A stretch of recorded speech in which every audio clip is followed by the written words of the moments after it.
One thing that I keep seeing online, especially in Facebook groups on Behance and on Dribbble, is designers are trying to get proper feedback, but they're not asking the right question. So in this video, I wanted to discuss how can you get proper feedback as a designer in order to improve your design work and to actually improve as a designer.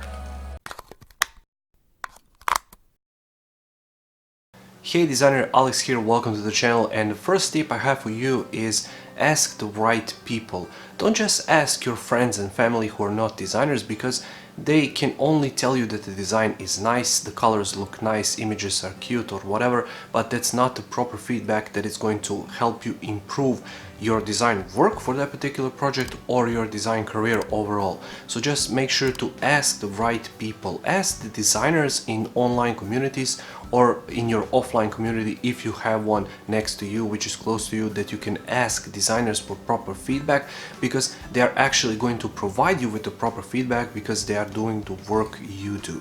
Tip number 2 is explain the story behind the design.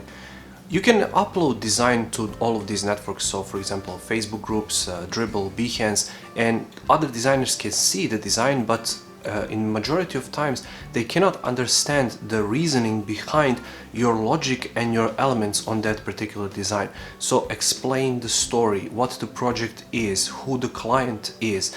Don't give away too many sensitive details, for example how their competition is or something like that, but always make sure to tell the proper story so that you can get proper feedback, because it's a lot easier for us designers to understand something and to give help back to other designers if we know the story behind that design.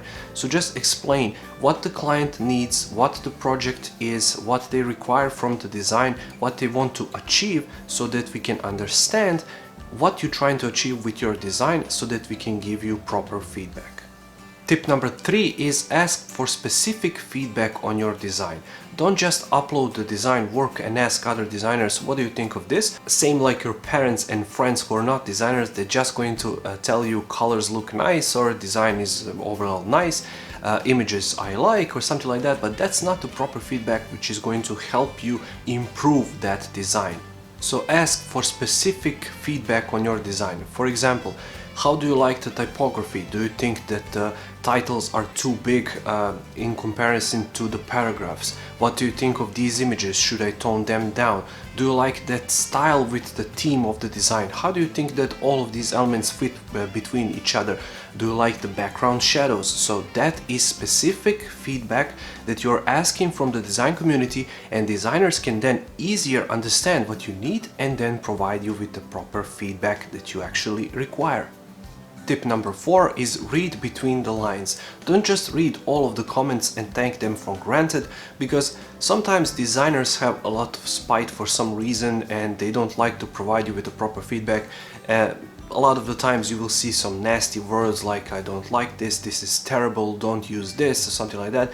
Don't pay too much attention to these types of comments. Read the ones that actually are trying to help you and actually try to provide you with the proper feedback. So those are the comments that you want to read. So read between the lines, don't get offended. And I know a lot of times, especially beginner designers, get offended easily and then delete their posts or something like that.